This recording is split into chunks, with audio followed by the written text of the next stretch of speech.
Assalamualaikum warahmatullahi wabarakatuh. Salam sejahtera untuk kita semua. Om Swastiastu, Namo Buddhaya, salam kebajikan, Rahayu, Rahayu, Rahayu. Yang pertama-tama, terima kasih kepada mentor kami, Ibu Siti, atas waktu yang diberikan. Serta terima kasih atas kehadirannya Ibu Kabid Seni Budaya, Ibu Anis, Bapak Kabid Sejarah, Pak Kono, serta seluruh hadirin yang berkenan hadir pada siang hari ini. Perkenalkan, nama saya Destian Wahyu Setiaji. Saya pamong budaya ahli pertama di bidang seni dan budaya Dinas Kebudayaan dan Pariwisata Kota Surakarta. Perkenankan untuk siang hari ini saya akan memaparkan tentang seminar hasil laporan yang kami beri judul Ambaban Panji, Upaya Mengemas Cerita Panji untuk Generasi Muda Surakarta. Seminar ini adalah hasil dari laporan orientasi pengenalan nilai dan etika pada instansi pemerintah bagi P3K Dinas Kebudayaan dan Pariwisata di pemerintah Kota Surakarta. Nanti akan kami paparkan 4 bab. Yang pertama adalah pendahuluan, yang kedua adalah nilai dan etika pada pemerintah Kota Surakarta, yang ketiga adalah nilai dan etika organisasi, dan yang keempat adalah rencana dan hasil kerja P3K. Bab 1, pendahuluan. Latar belakang orientasi P3K adalah kegiatan yang wajib diikuti oleh pegawai pemerintah dengan perjanjian kota atau P3K untuk mendapatkan pengetahuan dan bekal dalam menjalankan tugas dan fungsinya sebagai ASN. Melalui orientasi ini, P3K diperkenalkan dengan nilai-nilai dasar ASN, kode etik, dan prinsip profesionalisme yang harus dijunjung tinggi dalam bekerja, sehingga membentuk P3K yang profesional, kompeten, dan mampu memberikan pelayanan terbaik kepada masyarakat sesuai tugas dan tanggung jawab yang diamanatkan. Maksud yang pertama adalah pengenalan tugas dan fungsi ASN, yang kedua membekali peserta dengan pengetahuan, sikap, perilaku, nilai, etika dalam mendukung pelaksanaan tugas jabatan dan pencapaian visi misi organisasi. Kemudian tujuannya adalah peserta mampu memahami dan mengenal nilai etika pada instansi pemerintah, khususnya Kota Surakarta. Yang kedua adalah membentuk P3K yang profesional, kompeten, dan mampu memberikan pelayanan terbaik kepada masyarakat sesuai dengan tugas dan tanggung jawabnya. Selanjutnya, waktu pelaksanaan adalah dari tanggal 9 September tahun 2024 sampai dengan tanggal 30 September 2024. Bertempat karena ini dilakukan secara blending learning sehingga dapat dilaksanakan di kedudukan peserta masing-masing, dalam hal ini adalah Dinas Kebudayaan dan Pariwisata Kota Surakarta. Kemudian nilai dan etika pada pemerintah Kota Surakarta. Visi Kota Surakarta tertuang dalam RPJMD Kota Surakarta tahun 2001 sampai dengan 2026 atau Perda Kota Surakarta nomor 6 tahun 2021, yaitu mewujudkan Surakarta sebagai kota budaya yang modern, tangguh, kreatif, kreatif dan sejahtera. Kemudian misi yang pertama adalah meningkatkan kualitas kesehatan masyarakat yang berkelanjutan, memperkuat pertumbuhan ekonomi yang adaptif dan berkelanjutan, mewujudkan tata ruang dan infrastruktur kota yang menunjang pemajuan kebudayaan dan pariwisata berkelanjutan, meningkatkan kualitas dan daya saing pemuda dan masyarakat umum di bidang pendidikan, ekonomi, seni budaya, dan olahraga. Kemudian mengembangkan tata kelola pemerintah dan pelayanan publik yang gesit dan kolaboratif, berlandaskan semangat gotong royong dan kebinekaan. Kemudian mewujudkan kemakmuran dan kesejahteraan bersama warga kota yang berkeadilan dan inklusif. Kemudian mewujudkan daerah yang kondusif dan kerukunan antar umat beragama dalam tata kehidupan bermasyarakat yang saling menghormati. Untuk STOK organisasi perangkat daerah, Ini diatur Undang-Undang Nomor 23 Tahun 2014 tentang organisasi perangkat daerah, yang dalam hal ini pemahamannya adalah organisasi pada pemerintah daerah yang bertanggung jawab kepada kepala daerah melalui sekretaris daerah. Sedangkan perangkat daerah adalah unsur pembantu kepala daerah dan DPRD dalam menyelenggarakan urusan pemerintahan yang menjadi kewenangan daerah. Seperti hanya bahkan ini untuk perangkat daerah Kota Surakarta. Selanjutnya, manajemen P3K, manajemen pegawai pemerintah dengan perjanjian kontrak berdasarkan pada PP nomor 49 tahun 2018 diatur melalui prinsip sistem merit, di mana kualitas, kompetensi, dan kinerja menjadi dasar utama. Aspek dalam manajemen P3K meliputi yang pertama adalah penetapan kebutuhan, yang kedua adalah pengadaan, yang ketiga adalah penilaian kinerja, keempat adalah penggajian dan tunjangan, yang kelima ada pengembangan kompetensi, yang keenam adalah pemberian penghargaan, ketujuh disiplin, kedelapan adalah pemutusan hubungan perjanjian kerja, dan yang kesembilan adalah perlindungan.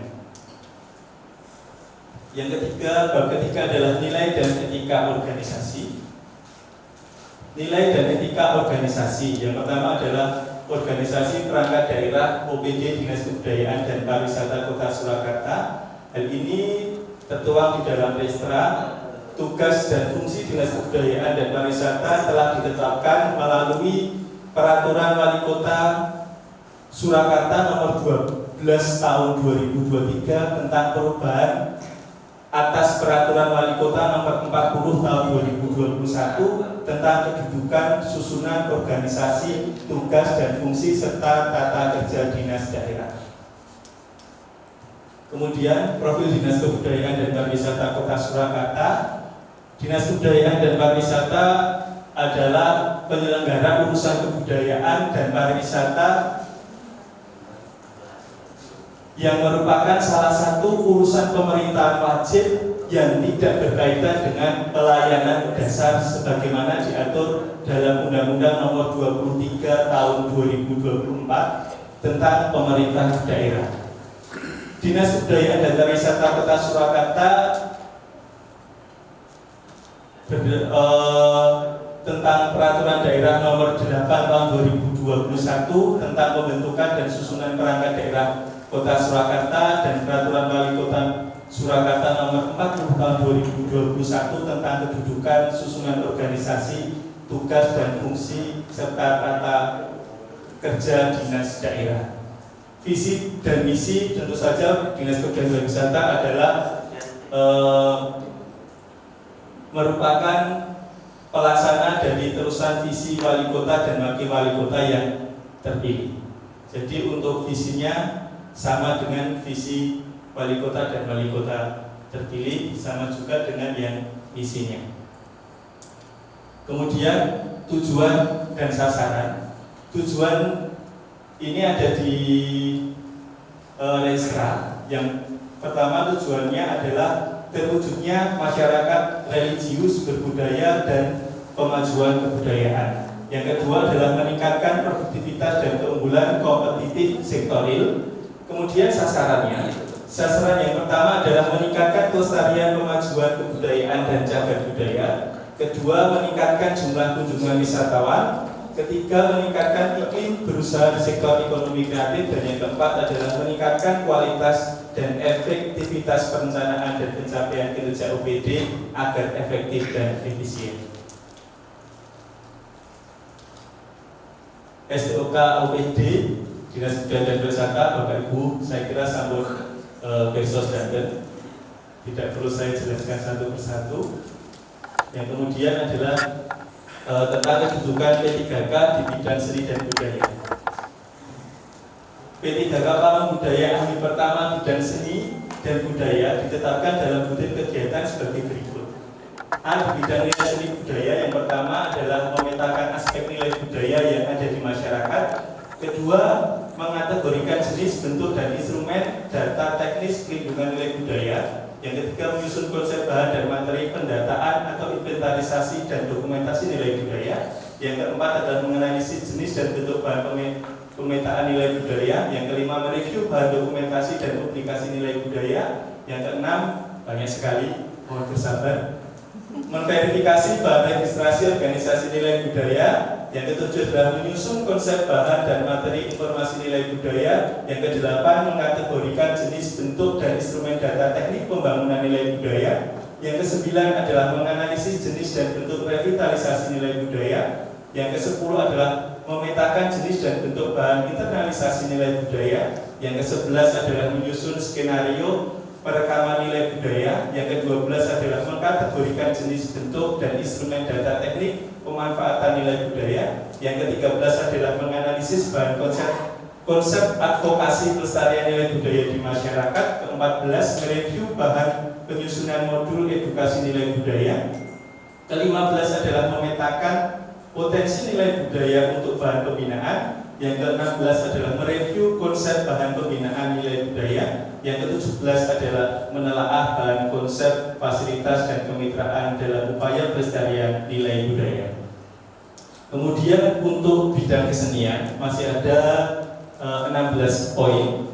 Yang pertama adalah mereview data kesenian. Yang kedua adalah mengkategorikan jenis bahan dan serta alat perawatan karya seni. Yang ketiga adalah inventarisasi bahan adaptasi dan revitalisasi kesenian. Yang keempat adalah mengkategorikan bahan rekonstruksi kesenian. Yang kelima, merinci bahan dan peralatan dokumentasi dan publikasi kesenian. Yang keenam adalah mengkategorikan jenis dan bahan serta alat reproduksi dan duplikasi benda seni. Yang ketujuh adalah menginventarisasi bahan dan peralatan konservasi kesenian. Yang kedelapan adalah menganalisis bahan peningkatan apresiasi dan kreativitas seni. Yang kesembilan adalah inventarisasi bahan dan peralatan fasilitas laboratorium dan peralatan kesenian. Kemudian yang ke-10 adalah menganalisis data mentah hasil pemetaan kesenian.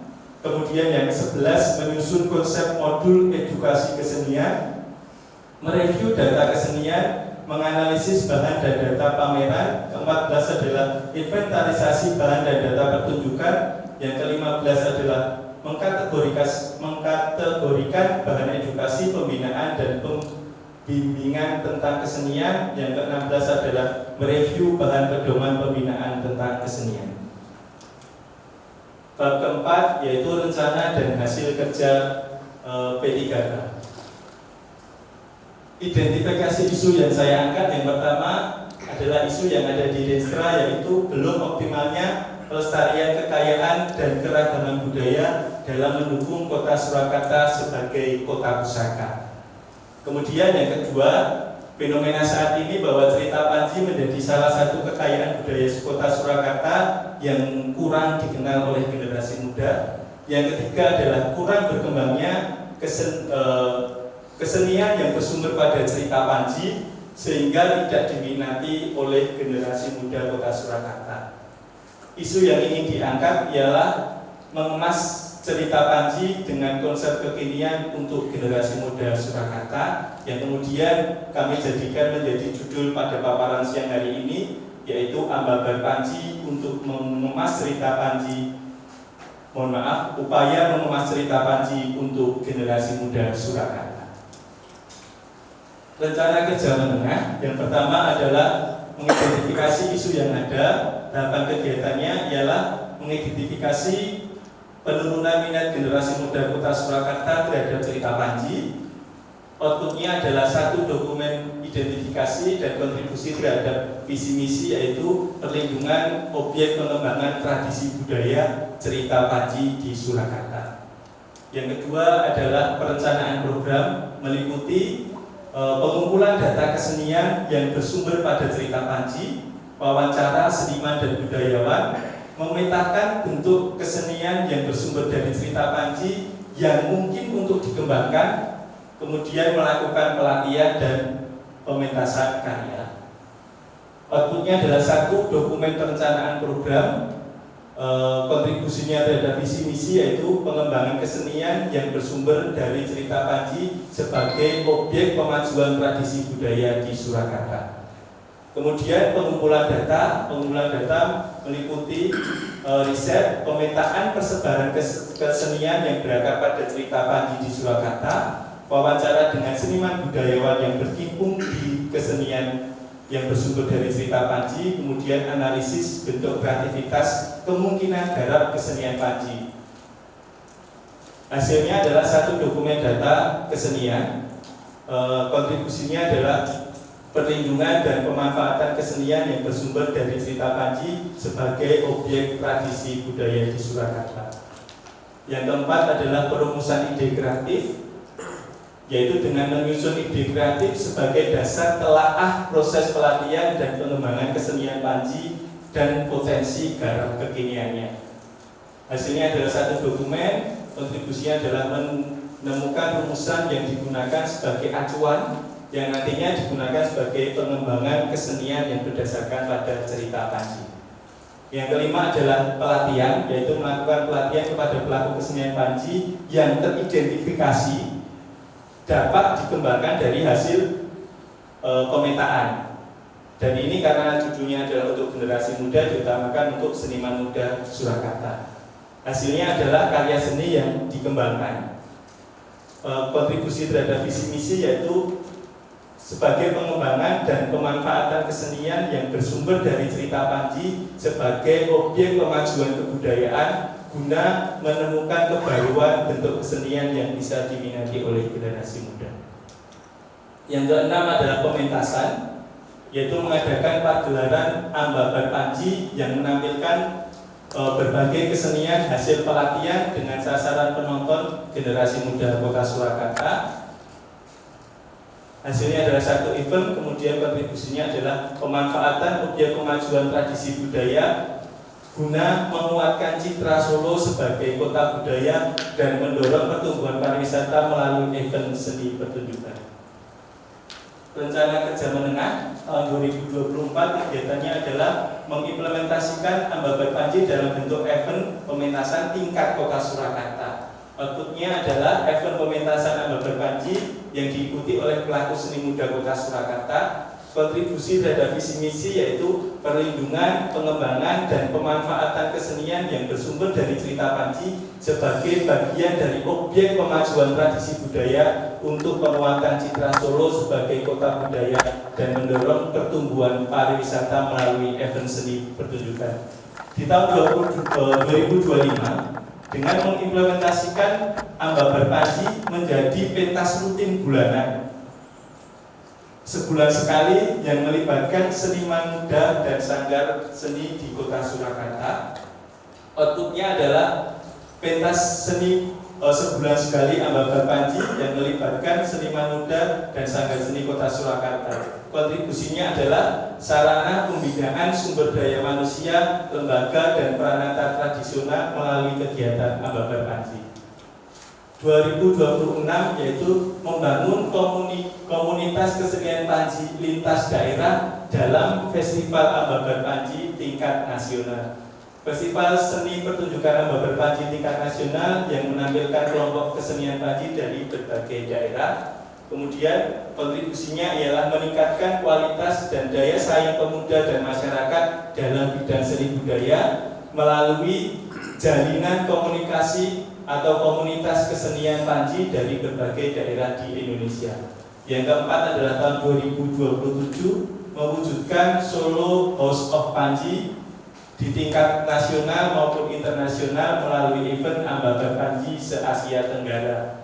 Festival outputnya adalah Festival Seni Pertunjukan Ambabar Panji tingkat internasional yang diikuti tim kesenian Panji dari Asia Tenggara.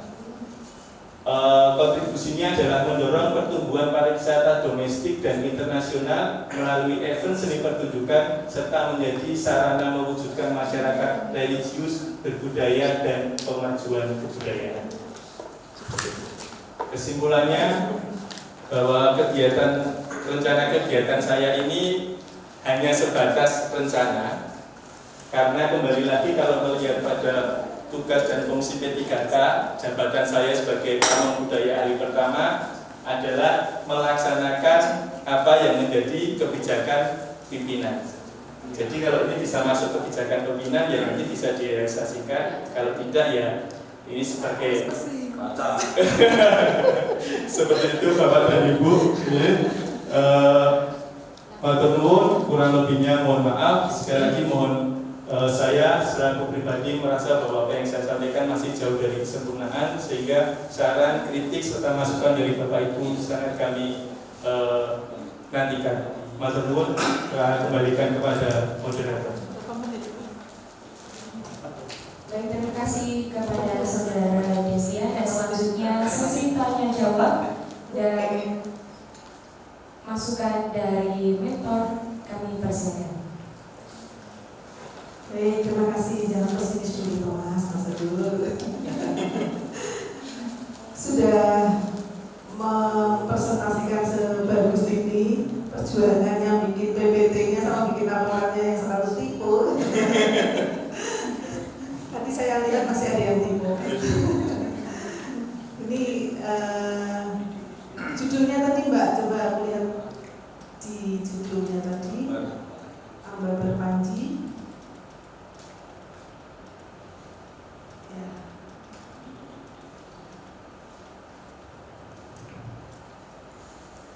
Amba Berpanji sebagai upaya mengemas cerita Panji untuk generasi muda. Upaya mengemas cerita Panji untuk generasi muda yang ada di Surakarta. Bahwasannya teman-teman, cerita Panji ini sudah mulai terkikis oleh zaman. Makanya Mas Christian mau mengupayakan cerita Panji ini diketahui, dilaksanakan, dibikin sebuah pagelaran seni oleh generasi muda. Tahapannya mulai dari tadi sampai dengan pementasan. Nah, ke depannya pementasannya kita lihat tadi sampai Asia Tenggara. Alhamdulillah. Tapi jangan pesimis, akan kita wujudkan. Mungkin yang perlu ditekankan adalah mengemas cerita Panji ini supaya dikenal oleh generasi muda, atau kita mengupayakan generasi muda ini supaya mau untuk mengenal seni cerita Panji ini. Jadi kesenian kita kan banyak. Salah satunya adalah cerita Panji ini supaya dikenal oleh generasi muda. Nah, fokus kita adalah mengenalkan cerita Panji kepada generasi muda. Syukur dari tahapan tadi 2014 kita sudah mulai mengenalkan cerita Panji. Kemudian 2024 ini sudah mulai. Kemudian 2025 besok per bulan akan ada. Terus kemudian 2026 sampai 2027 ada Solo sebagai Gosok Panji, kemudian sampai dengan ke Asia Tenggara. Nah, mungkin Mas Destian bisa ceritakan dari rencana-rencana ini mungkin hambatannya seperti apa? Coba dong ceritakan, yang pesimis dulu. Hambatannya nanti kita kurangi bersama-sama. Nanti Mas, silakan. Matur nuwun Bu Siti. Yang pertama bahwa hambatannya bahwa yang jelas bahwa cerita Panji ini sudah tidak menjadi cerita yang sering dituturkan oleh kita sebagai masyarakat Kota Surakarta, sehingga itu kemudian keberlangsungannya ke generasi berikutnya kan otomatis sudah bukan terputus ya, tapi mungkin tidak tersampaikan ke generasi berikutnya. Yang pertama itu, sehingga ketika kita berbicara cerita Panji, sing ngerti ku ya orang itu saja. Kenapa judulnya menjadi upaya mengemas cerita Panji? Karena untuk memperkenalkan kembali cerita Panji itu kita membutuhkan media. Jadi tadi saya sampaikan bahwa kita mencoba untuk memetakan dulu di Solo itu masih ada kesenian apa saja yang masih berkembang dan itu berakar pada cerita Panji. Sebenarnya kegiatan ini sudah dilakukan di beberapa kegiatan yang lalu di Solo ternyata masih ada yang namanya wayang panji atau wayang gedok, kemudian ada senda tari, ada wayang jemblung, kemudian ada Jombaidut yang itu sebetulnya bisa mengemas cerita panji. Kesulitannya yang pertama bahwa kelompok-kelompok kesenian tersebut sudah tidak secara konsisten, Bu. Dalam artian mereka melakukan pementasan itu hanya eksidental saja. Jadi kalau ada event yo lakoni, kalau tidak ya enggak.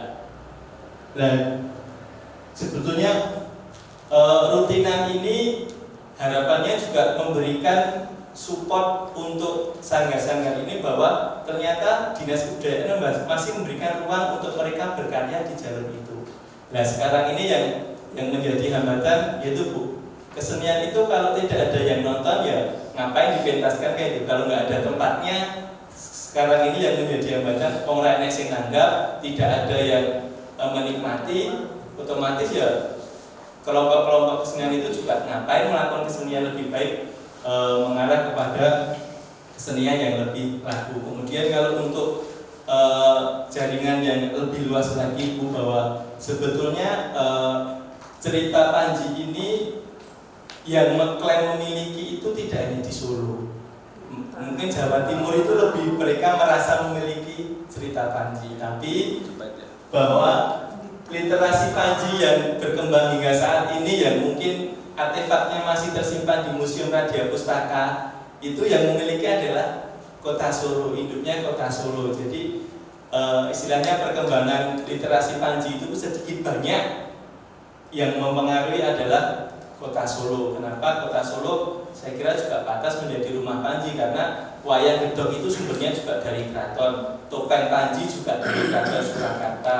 Kemudian cerita-cerita rakyat juga masih ada seperti Timun Mas, Keong Mas, kemudian Andi-Andi Lumut itu kan juga masih berkembang di masyarakat kita, sehingga saya kira juga pantas kalau Solo menjadi host of Panji. Dan kemudian untuk menjalin komunikasi saya kira mungkin bisa Ibu, karena komunitas Panji itu mungkin sudah diinisiasi oleh Kementerian Kebudayaan. Juga ada event Panji mungkin tingkatnya juga internasional. Tapi yang merasa saya akan menjadi berbeda dengan apa yang dilakukan oleh kementerian, yaitu bahwa di dalam hal ini kita ingin mengembalikan Panji ini menjadi bagian dari generasi muda saat ini. Tidak hanya eksidental, pentas Panji dilungguhke setahun sekali, nggak seperti itu, tapi berupaya bagaimana pentas bulanan, kemudian mungkin ada workshop dan sebagainya, itu kembali mengenalkan dan mendekatkan lagi generasi muda Solo itu dengan cerita Panjinya itu. Jadi tidak hanya sebagai ternyata ini cerita Panji, enggak, tapi bagaimana bisa mendekatkan kembali bahwa ada cerita Panji. Seperti halnya kalau di Dinas Kebudayaan di bawah PT Kawasan Wisata itu kan dulu ada Senda Tari Ramayana. Itu dulu penontonnya kan, mohon maaf, saya pertama kali ada Senda Tari yang nari saya, itu penontonnya cuma 1, 2, bahkan sangat sepi. Nah itu ketika berjalan sekian waktu, karena konsistensi, akhirnya masyarakat, ada Senda Tari Ramayana, ada cerita Ramayana. Dan dengan kegiatan ini harapan saya juga seperti itu. Dengan konsistensi akhirnya masyarakat menjadi mengenal bahwa kita punya cerita Panji. Mungkin seperti itu Ibu. Baik, makasih. Jadi nanti ini yang harus menanggapi adalah teman-teman bidang. Jadi jangan sampai kita punya rumahnya Panji, tapi yang lain juga mulai menggeliat. Bahkan se-ASEAN, yang tahun kemarin ada cerita Panji dibawa ke sini se-ASEAN, Kamboja, India, Vietnam sudah mengklaim cerita Panji itu dari sana. Jangan sampai kita nanti rohnya Panji ada di Solo tertinggal, yang punya oleh orang lain. Monggo dari beberapa hambatan-hambatan termasuk tidak adanya ruang pentas, kemudian tidak konsisten. Ini tugasnya bidang nih, mau mengkondisikannya seperti apa. Monggo.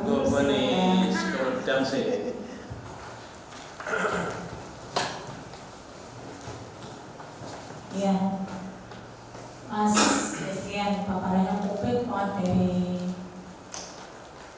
awal sampai akhir, dikoreksi sedikit. Kayaknya kalau Mas Devian itu memang itu cuma typo. Iya betul. Ya, ini Mas Devian, ini aja. Saya kalau bikin paparan lebih banyak ke poin yang menjadikan mau bahas saja. Jadi sekilas untuk visi dan segala macam itu bisa mendengar rangkum dalam 2-3 slide di awal itu sudah cukup, dan yang lainnya lebih fokus pada apa yang ingin penjenengan bahas, dan penjenengan mungkin lebih bisa menjabarkan dari maksud pembuatan laporan ini seperti apa, tahapannya seperti apa, terus nanti endingnya seperti apa, outputnya seperti apa, itu lebih fokus ke situ. Ya, kalau Ambabar Panji ya, upaya mengemas cerita Panji untuk generasi muda Surakarta, sebetulnya sudah kita awali di tahun ini ya dengan kegiatan dari bidang kampung fisik. Kita sudah mengawali kegiatan ini dan menetapkan rumah kebudayaan dalam Jerusalem itu identik dengan cerita Panji. Ya, tahun ini diawali, berarti tahun depan itu harus berlanjut. Yang namanya mengenalkan itu nggak serta-merta langsung ada hasilnya. Jadi podo kalau kita membranding sebuah produk ya, perlu continue, perlu sistem pemasaran, perlu hal-hal yang bisa membranding itu jauh lebih bisa mengenal ke masyarakat. Intinya continue Mas. Kalau kita di awal tahun ini sudah di tahun ini sudah mengawalnya dengan kegiatan pentas seni budaya Panji, mengenal Panji, Ambabar cerita Panji itu dengan menurut kita ya sudah optimal gitu ya, tapi mungkin kesalahannya di mana kita belum bisa mengevaluasi apakah itu terkait dengan tempat atau cerita atau apa. Jadi kan ini tahun ini sebagai evaluasi. Kalau pentas Ambabar Panji yang kita bikin saat ini paling enggak itu bisa menjadikan kita mengevaluasi, oh ya, dari minggu per minggu itu ada yang bisa kita evaluasi sebetulnya. Kita lanjutkan lagi nanti di program berikutnya terkait workshop dan pameran yang masih seputar dengan Panji. Intinya memang harus continue Mas, mengenalkan itu ke masyarakat, dan kita juga harus pintar-pintarnya mengemas cerita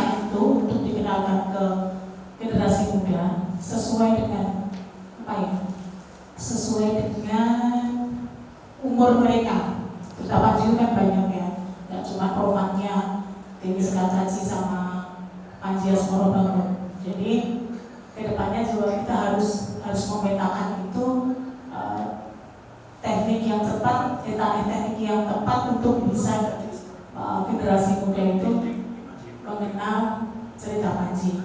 Bisa dimasukkan juga lewat kegiatan APBD kita. Kalau tahun ini ada karawitan, ya ada karawitan, mungkin di tahun berikutnya bisa kita masukkan ini ke sekolah-sekolah dengan pengemasan sesuai dengan ini ya. Umur mereka kalau kita masuk ke SMP ya yang diperkenalkan itu ya cerita Panji ya, versi ini cerita ini yang biar sesuai dengan ini ya.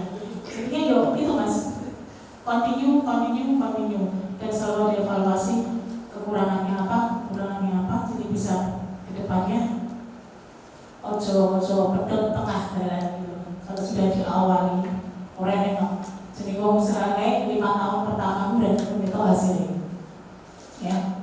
Jadi kalau milestone-nya sampai tahun 2027 itu bisa sampai ini, itu nanti realisasinya juga belum tentu sampai di 2027, bisa juga di 2027 itu kita baru pada tahapan yang pencegahan pendidikan mungkin di tahun kedua atau ketiga ya.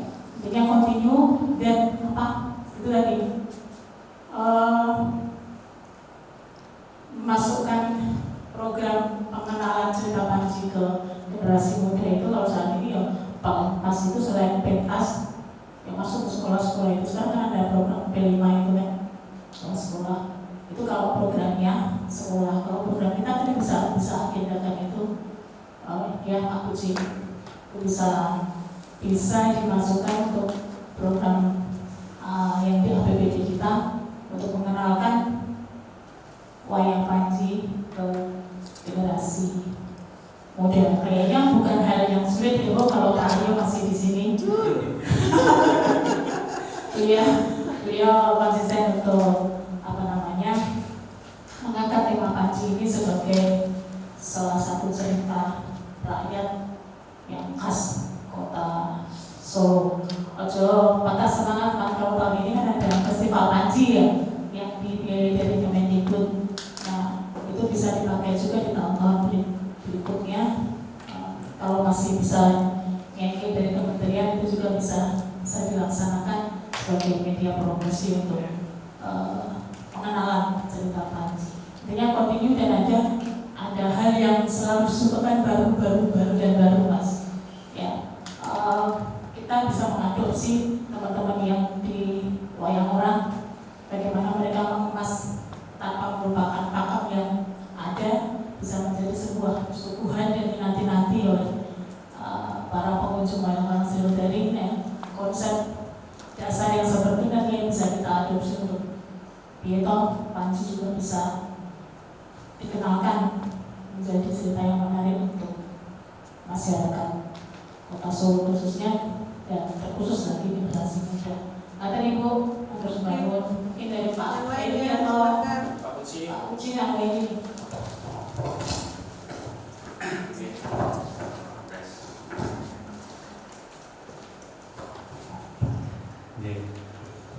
Biar enggak sepenuhnya Mas ya. Tadi saya ngutip yang visi-visi, ada modern, tangguh, ada tulisan gesek. Tapi enggak apa-apa. Ketika gesek, E-nya itu dengan ganti A jadi gasek. Itu menjadikan arti atau makna yang sangat bagus. Gasek itu kan pasti yang utama, yang awal, orang mungkin telat. Jadi Mas Destian berani merubah visi kota Solo. Tadi disampaikan Bu Karvin bahwa memang seminarnya menjadi itu sangat komplit. Jadi saya tambahi komplit dan berisiko. Jadi jadi komplit tapi juga berisiko. Jadi gini, yang jelas ini bagus sekali. Memperkenalkan atau mengemas cerita Panji ke generasi muda. Cuma ini ya, memang selama ini di tahun ini kita mendapatkan sumber dana dari kementerian dana fisik untuk kegiatan ini, kegiatan tentang kisah Panji atau Abad Panji. Tapi ketika nanti di tahun 2025 seumpama ini Jagani yang berjelek tidak mendapatkan sumber dana lagi, mau tidak mau Mas Destian harus mencari dana untuk mengemas ini. Jadi caranya jangan sampai ketika kita memperkenalkan cerita-cerita Panji itu terus jadi magel, separuh-separuh, harus kita lanjutkan terus. Jadi tidak cuma 1 tahun 2 tahun ke depannya, terus kita kenalkan terus biar masyarakat itu semakin tahu tentang kisah atau cerita Panji.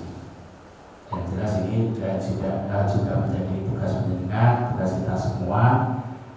Jadi harus kita pinter-pinternya untuk memperkenalkan cerita Panji ke generasi muda, mungkin lewat suatu pertunjukan atau workshop juga bisa. Jelas ini ide yang sangat bagus Mas Destian, dan harus kami dukung, kita dukung bersama bagaimana ini akan berkelanjutan terus, jangan sampai berhenti. Itu Mas Destian, semangat ya. Gasiknya jangan lupa.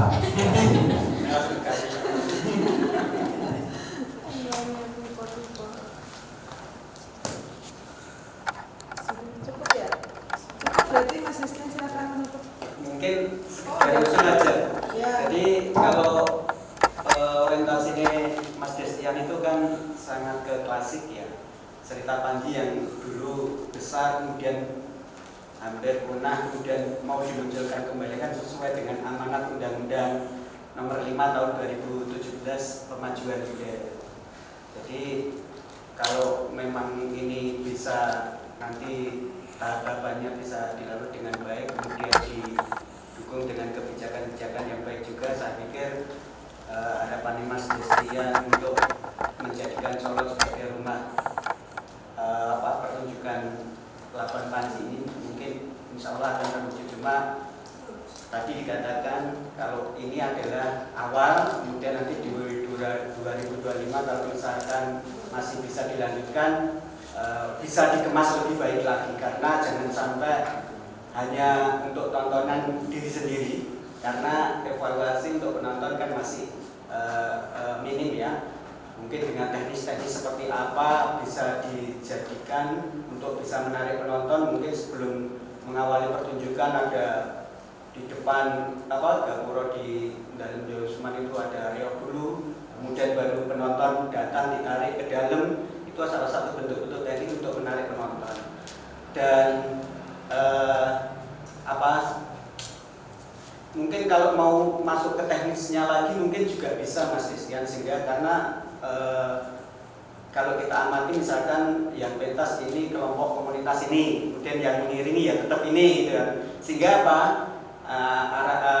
maksud dari jenengan untuk mengenalkan ini tadi kan juga kurang menyebar. Misalkan kalau komunitasnya beda-beda, yang iringi beda-beda akan lebih mengena ke lebih banyak orang. Dan mungkin ke depan juga bisa kerjasama dengan sekolah mungkin, karena kan arahannya atau tujuannya ini untuk generasi muda. Misalkan kerjasama dengan sekolah SMK 8 atau SMP atau mana untuk menugaskan misalkan muridnya untuk bisa berapresiasi di acara itu, sehingga nanti apa yang menjadi maksud dan tujuannya dengan untuk mengenalkan cerita Panji ke generasi muda itu lebih tersampaikan.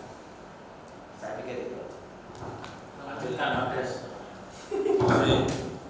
Rombongan ini.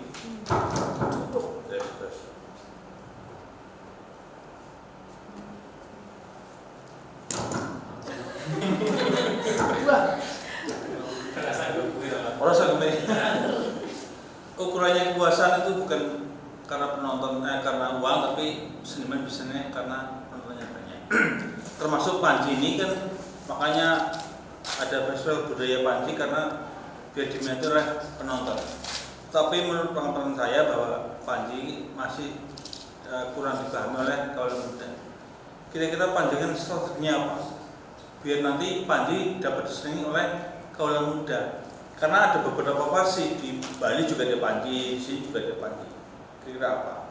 Menurut saya bukan hanya kaum muda saja, tapi stakeholder juga perlu dikenalkan sama Panji, karena ada beberapa stakeholder yang orang ngerti Panji itu apa. Itu juga penting kalau menurut saya, karena itu juga merupakan dukungan bagi si Panji. Oke, matur nuwun. Terus bangun mungkin disambung saja di yang pertama. Terima kasih bahwa tipe ini saya dari kuliah sampai sekarang nggak tahu kok penyakitnya tipe itu. Tapi ya nanti akan menjadikan mungkin evaluasi dari pribadi saya sendiri untuk bisa lebih baik. Yang kedua, Bapak Panji yang tahun 2024 ini sebetulnya sedikit memberikan gambaran kepada kami bahwa ternyata cerita Panji ini masih tidak selentur Mahabharata, Ramayana, yang itu karena mungkin sudah sering banget disangkit gitu ya. Nah, wayang Panji, cerita Panji ini kan mungkin kurang tersentuh, jadi ruang untuk nyangkit ini juga kurang. Jadi tadi pemetaan ini selain untuk mengetahui kesenian yang masih ada, tapi juga untuk mengetahui seberapa sih bisanya cerita Panji ini untuk diowahi. Dalam artian masih bisa nggak? Contohnya kan kalau di garap wayang orang saat ini pun di Sriwedari itu kan sanggitnya sudah luar biasa, sambutnya sudah sangat berkembang lah. Harapan kami apa yang sudah ada di mungkin tidak hanya di wayang orang ya, tapi juga wayang kulit itu kan juga sangitnya berkembang. Ini juga bisa diaplikasikan di seni Panji sehingga mendapatkan formulasi bentuk kreatif pementasan yang mungkin secara esensi tidak akan meninggalkan Panjinya, tapi secara bentuknya itu mungkin bisa ada inovasi-inovasi gitu. Seumpama tidak, kalau yang kemarin yang wayang kulit masih clear seperti biasa, mungkin enggak kalau wayang Panji itu dibuat sandusa atau mungkin dibuat pakliran padat atau mungkin bisa dibuat pertunjukan kolaboratif, ada unsur wayang kulitnya, wayang gedoknya, ada wayang orangnya, memungkinkan enggak untuk seperti itu lah. Kemungkinan itulah yang nanti akan kita cari Bapak melalui proses wawancara, nanti pemetaan dan sebagainya yang kita harapkan akan mendapatkan formulasi itu. Kemudian yang tentu saja kita akan juga melakukan pendekatan terhadap paling enggak seniman mudanya dulu Pak, karena anak-anak muda sekarang mesti ceritanya ngerti, tapi kalau itu dipancing untuk mau menggali itu kan mungkin akan menemukan sesuatu hal yang baru, walaupun kemungkinan nanti juga kok cerita Panji menjadi kok tidak lazim ya. Memang konsekuensi untuk melakukan perubahan itu kan pasti ada pro dan ada yang kontranya, tapi di sini kan tujuannya untuk menggali potensi. Seperti itu mungkin Pak Nis, Pak Tresno, terima kasih bahwa kita sampai saat ini di Doyosuman itu masih selalu berpikir iya penontonnya teko gitu. Kita pernah melakukan mengundang sekolah itu sampai jam 8:30-9 itu anak-anak duduk, tapi setelah jam itu bedol bilang. Nah, kemudian kalau sanggar yang diundang itu gede, sing nonton lupa. Soalnya sing ngeterke sing pentas. Tapi kalau sanggarnya itu istilahnya malah profesional itu karena dia tidak punya masa dalam tanda kutip sing tidak ada ya wis sing nonton, padahal itu sudah kita upayakan untuk disosialisasikan melalui berbagai media. Mungkin kalau saya yang menjadi evaluasi paling besar yaitu bagaimana pemasaran itu saja, bagaimana itu masyarakat lebih bisa tahu bahwa di Doyosuman itu ada kegiatan tersebut. Karena kalau saya cerita sama tukang parkir Doyosuman itu wong-wong ini memang ngerti sosok kan gitu. Wong-wong sekitar Doyosuman itu tidak tahu kalau di Doyosuman itu ada kegiatan dan sudah ditetapkan sebagai taman budayanya Surakarta. Itu masyarakat sekitarnya pun kurang mungkin kurang sosialisasi atau seperti apa, nanti bisa kita pikirkan bersama-sama untuk itu menggeliatkan kembali dalam Doyosuman untuk event kegiatan di Kota Surakarta. Mungkin seperti itu. Oke, saya pikir cukup Mbak. Ini udah bagus dari berbunyi. Cek. Silahkan ditutup saja. Ya, terima kasih Ibu Siti selaku mentor, Ibu Anies, Pak Sukono dan seluruh hadirin sekalian atas perhatian dan masukan yang diberikan kepada kami. Tentu saja kami menyadari bahwa banyak kekurangan dalam kami menyampaikan paparan pada siang hari ini. Sekali lagi kami mohon maaf yang sebesar-besarnya. Saya akhiri paparan pada hari ini. Bila taufiq wal hidayah.